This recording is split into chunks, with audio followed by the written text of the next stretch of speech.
Okay. Shh, listen.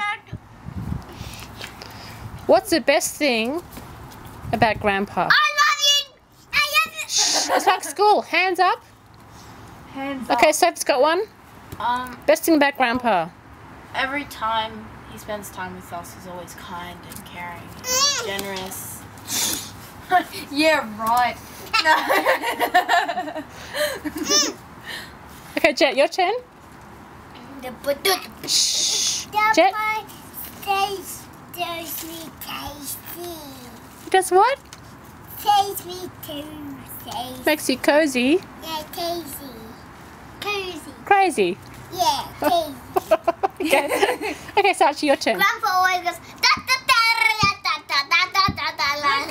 Grandpa does. Well, he always is generous, and He's generous, yep. he would never ever take a bit out of our head. Okay, Mia's turn. I like what Grandpa is. Go, Mia. Quiet Jet. When we go to the war memorial with him, he always would. And when Jet said, "I want that cookie," and he's like, "Sure, I'll get it for you," and we got a huge cookie. How big? Aww. Was that big? Awesome. Okay, one for Ash. I ate that to the Did you? Shh, Ash turn.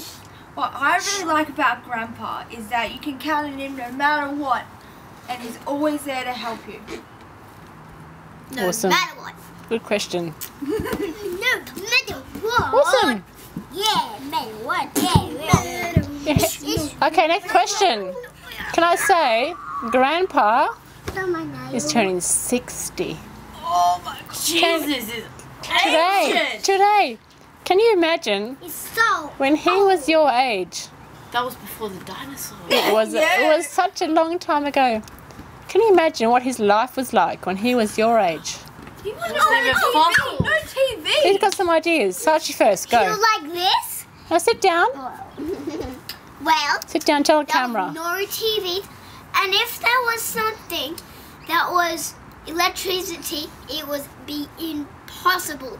Because in the old time, there was no screens, no lights. They had to use candles.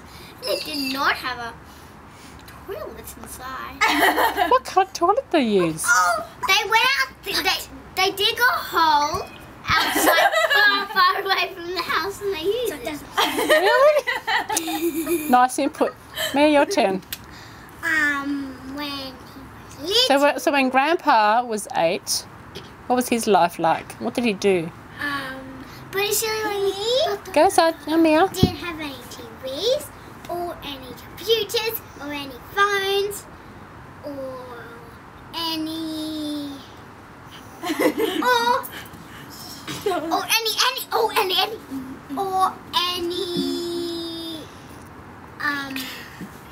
or no shoes. Okay, Sophie's turn. He had to use a thunderbox. A thunderbox? What's a thunderbox? It's like a musical instrument. What's that? It's an outside toilet, and it's where basically there's like a tray, and you have to like poop in it. Is this true for Switzerland when it was like snow? I'm pretty sure. You And then like there was these people that had to take the trays and empty it out into a bin, and it was yucky and disgusting. And that's why they call it the thunderbox, because it was always smelly. And So aside from Grandpa going to the toilet, what else was his childhood like? must have been in black and white. Does anybody know about Einsiedel? And he had how many siblings did he have? He had 403,600,800. Was he in a little house with 8. lots of siblings? 8. Was there 8 people in the house? 800. Yeah, I'm pretty sure it was 8. I can't remember. 6. Many. Not 6. 6. Yeah, so many people in this house. wrestler. How many? Him. Him. There's some. How many There's Kyrie. How many Yvonne? people are in this house? Cersei's Three girls. How many toys Three girls are in this and house? the That's big brother, one toy in this Grandpa. house. There's one Oh, more. I think never there's one more boy. Cersei's Six. dad. No. There were 6 of them. Can't remember. Okay, that wasn't cut. That wasn't cut. And- That and, was not cut. I can edit stuff, whatever, yes.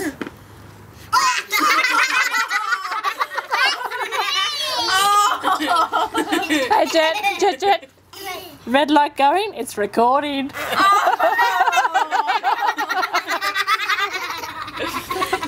Jesus, we gotta edit that bit in. Yeah, we're gonna do that. The first section. Okay. My dad lifts us a cheek. Does he? That wasn't me. So Ash, I put comments about Grandpa when he was your age. When he was my age, Sachi, sit down. Sit down. I Sachi. remember. I don't think he used to like school very much. No? He was he said he used to stare out the window and didn't really pay much attention at school. Apparently, that's what he said. I don't know if then he wanted to be a badass or whatever. Just know when Grandpa was about, because when Grandpa was about 16, he came to Australia. When Grandpa was about 16, I think, he came to Australia Okay, yeah. for a soccer competition. A what? A soccer competition in Lightning Ridge. I can't hear. So I cannot hear you. So. He went to Australia to Lightning Ridge for a soccer competition. When he was about 16. Yeah. Really? When he was in Lightning Ridge, he went to a special dance.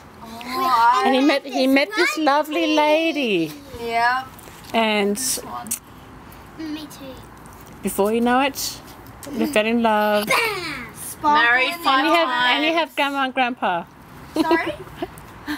Went to Grandma and Grandpa. Oh. Yeah, he fell in love with a lovely lady called Darinka. And, Wasn't her name Sharon? He threw. he threw a couple of clogs at her children. Aww. Gave some good presents, apple juice. Yep. But you know what? He was only like 16 when he came to Australia. I cannot believe it. I can't imagine going to I'm thinking of your ages. I'm thinking, oh my goodness. Imagine travelling to the other side of the world and falling in love with someone and deciding to stay there and never going home again. It's pretty amazing, isn't it? Oh my goodness. very strong. What amazes me is that they still love each other. And they still love each other after all these years. Yeah.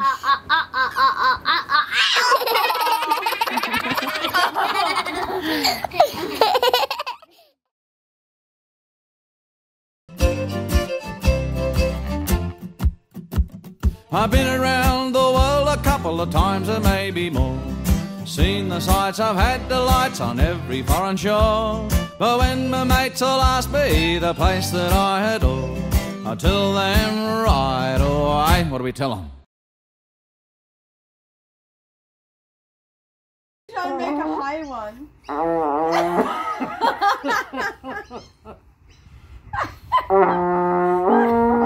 we go.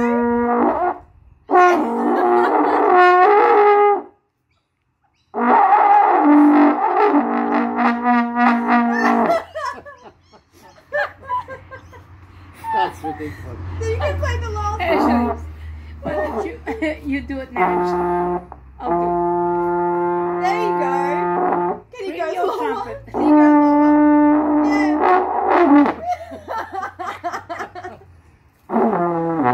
Yeah. That's the first note is B flat. Don't forget to breathe,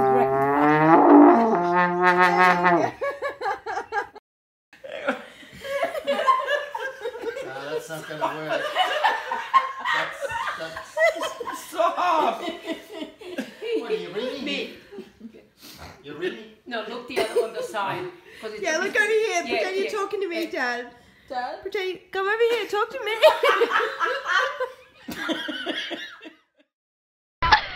Really? Yeah, what does that do? Is that like a real belly dancer? Are you going to do belly dancing? Oh, God. Chicken. Chicken.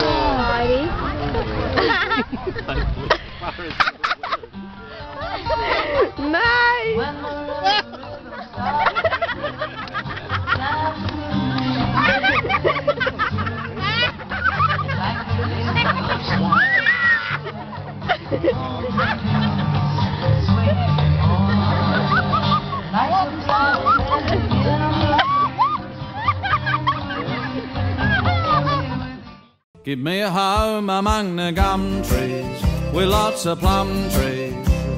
A sheep, a two, a kangaroo, a clothesline out the back, veranda out the front, and an old rocking chair. You can see me in the kitchen cooking up a roast of Vegemite on toast. Just you and me, a cup of tea. Later on we'll settle down and go out on the porch and watch the possums play. Give me a home among the gum trees with lots of plum trees. A sheep, a two, a kangaroo, a clothesline out the back, veranda out the front, and an old rocking chair.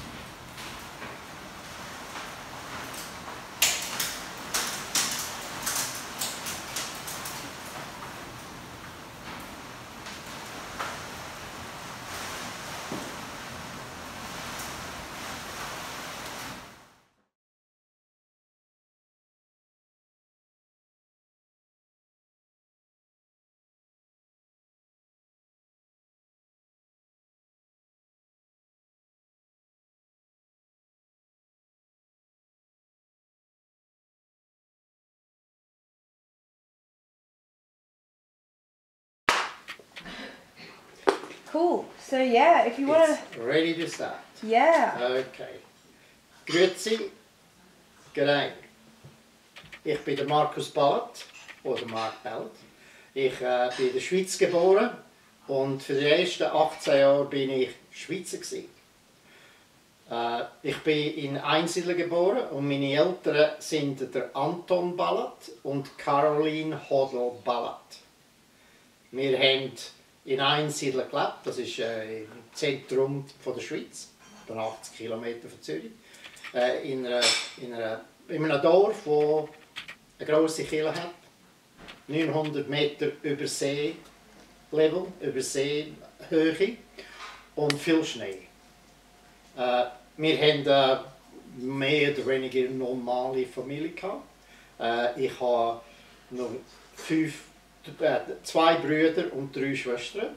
Der älteste Bruder war der Bruno, der zweite Bruder ist der Birmin, dann ist die Schwester, Rita, und eine andere Schwester, Ursula, und dann bin ich, Markus, und die jüngste Schwester ist Ivan.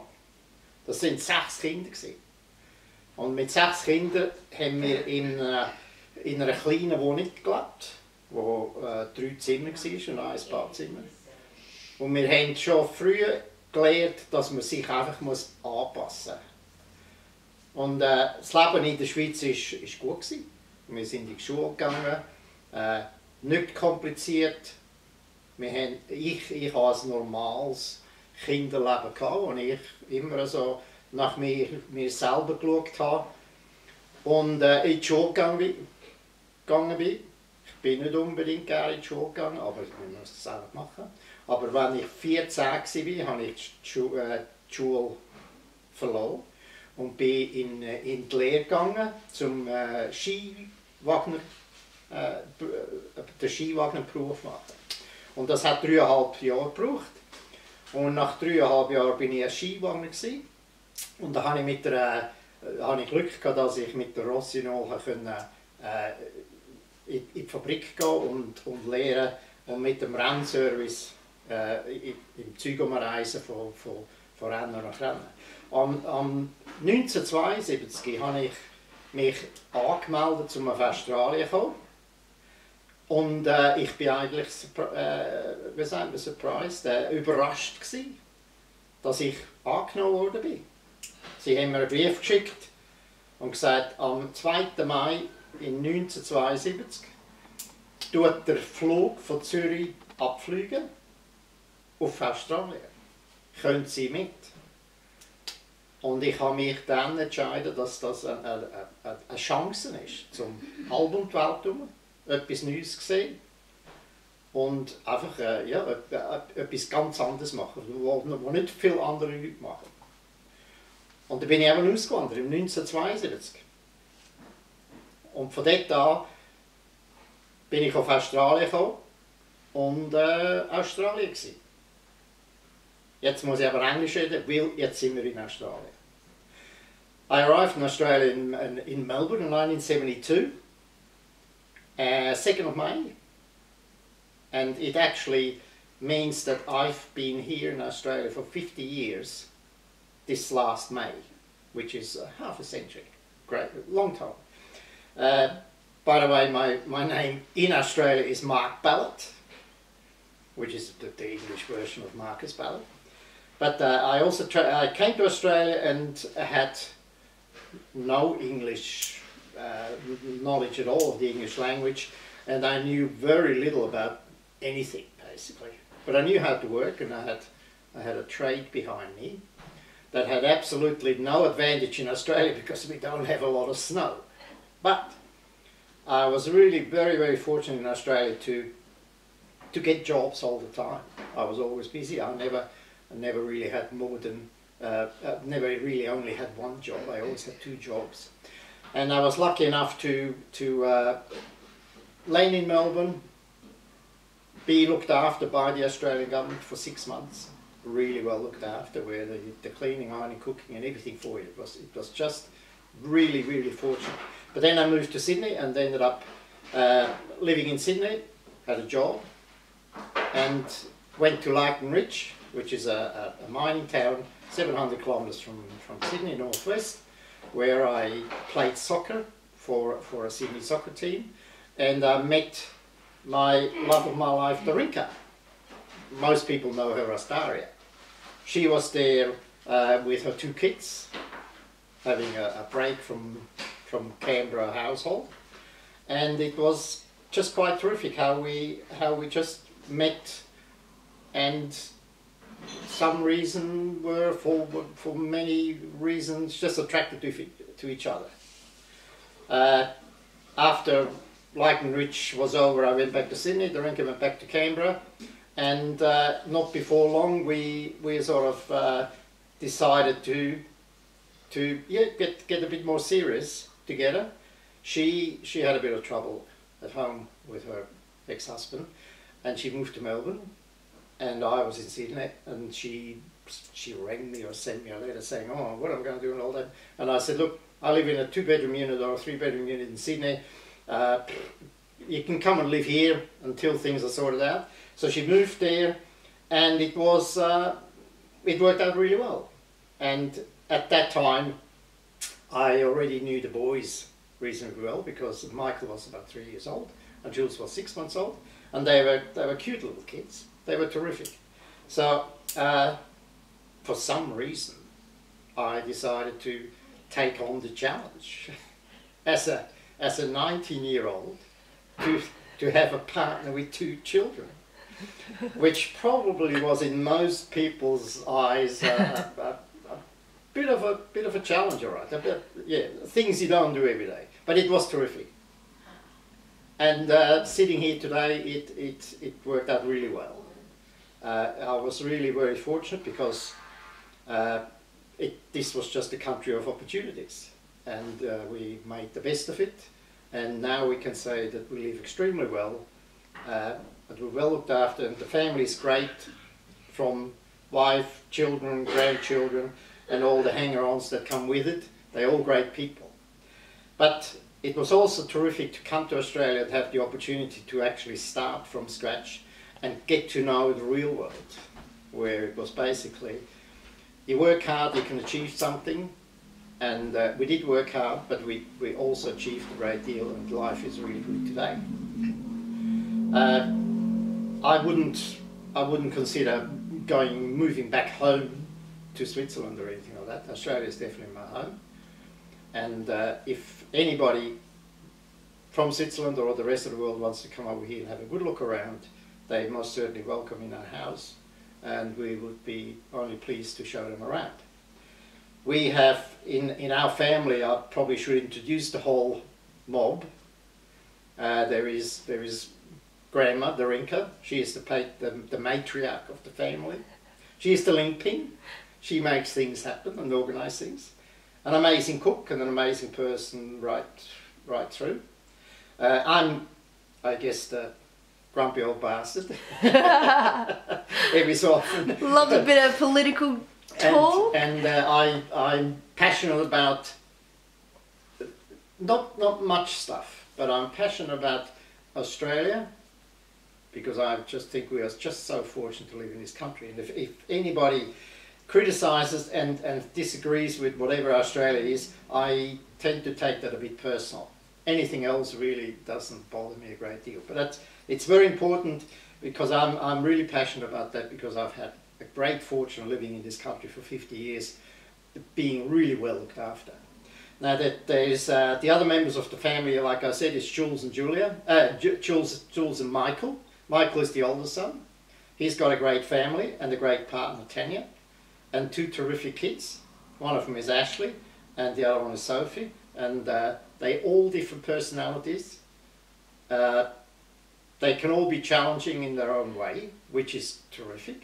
They don't just tag along and take what's dished up. And then there is Jules and Julia, and Jules also has a great partner, and that's Julia. And they also have 3 wonderful kids. One of them is Mia, that's the oldest one, stunning young lady, and Sachi, just beautiful in her own way, and Jet, great young gentleman, and they all will grow up to be terrific Australian citizens contributing to the country and the country's well-being. And the future is looking really good, because we can have great confidence in the next generation and the generation after, that they have the right ethics and the right attitude to keep Australia the lucky country.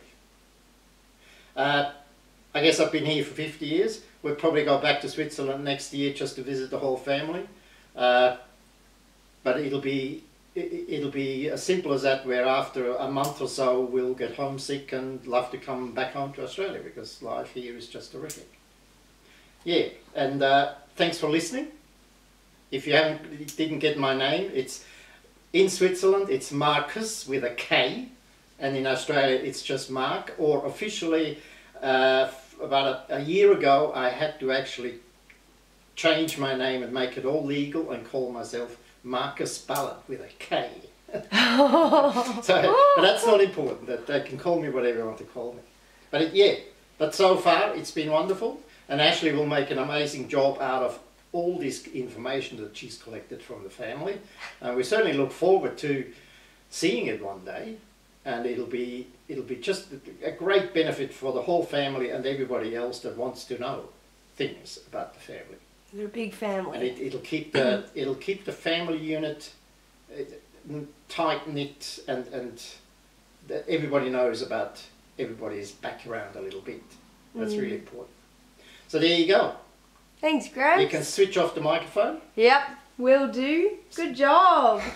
You pretty much covered all my... didn't even stumble once. I know, that was perfect. Good job. There you go. A few more beers and I'll talk all night. It's very, yeah. It's very regal, isn't it? Very. All right. Hang on, it's crooked. Whoopsie. What gets you out of bed every morning? Why are you passionate about life? I guess it comes down to being brought up, where you live in a tiny 3-bedroom unit, and you share your bed with 2 brothers in a bedroom maybe 3 meters by 4 meters, and you really couldn't not wake up, because there would be 2 other people or 1 other person that is just noisy in the morning, and probably, because he's a younger brother, have a go at you, because you're just nice and cozy in bed and comfortable. But then that's at an early childhood, you just get irritated and you're just desperate to get out of the place. But you know, for other, later on in life, it's always been terrific to have a goal, no matter what it was. School time, we had no choice. You have to be there at 8 o'clock, and if you weren't there at 8 o'clock, the teacher would have a go at you and make life uncomfortable, so that you might as well be there on time. During apprentice time, I always took great pride on being on time, very thorough. That's just the way you do things. When I came to Australia, I realised you've got to get out of bed in the morning because nobody else does anything for you. So you get out of bed, and it's a routine thing where your whole life just gets used to that sort of thing, where you get out of bed in the morning, unless you're sick and you don't feel well. But otherwise, once you get out of bed and you stand upright and you go outside, the world looks really good. It looks really bad from underneath the doona because it's awfully dark, and it's not a great place to be. But I also had a great deal of challenges to do. Not serious challenges, but just providing for a wife with 2 kids at a very young age, with no house and all that. So it was basically the challenge of saying, right, this is a job, we're going to take it serious, and we're going to make a bloody good go of it, and it's the only way to go is to go for it. And I was lucky enough to have Darinka O'Dowry as a partner, which was also very motivated, sometimes almost a bit of a nightmare, which makes it interesting. But it was always, we never had time to mope around and feel sorry for ourselves. We had challenging times, but there was no reason to just pull the doona up over your eyes and think the world will solve the problem. It's you that needs to go out there, and it's up to you to change and make changes. Even though you see things happening and you think, oh, it's not going to work. But you've got to give it a go and make it happen. Mm. So getting out of bed is hardly ever a problem. As I get older, which is real, there is no doubt that sometimes you're under the doona nice and cosy and warm, listening to Macca on Sunday morning, and you think, stuff the world. You just don't get out of bed because you don't have to. Because you're in a position that it's not going to make a difference if you don't get out of bed in the morning. But you have to move out and about and do stuff. And like I probably tell everybody, and they hear it many times before, it's for the good of the country. We need to contribute to the country, which is the community, the society, and the well-being of the country. And that just doesn't happen with lying in bed. So get up! Good one! Awesome. Thanks, Gramps. Legend.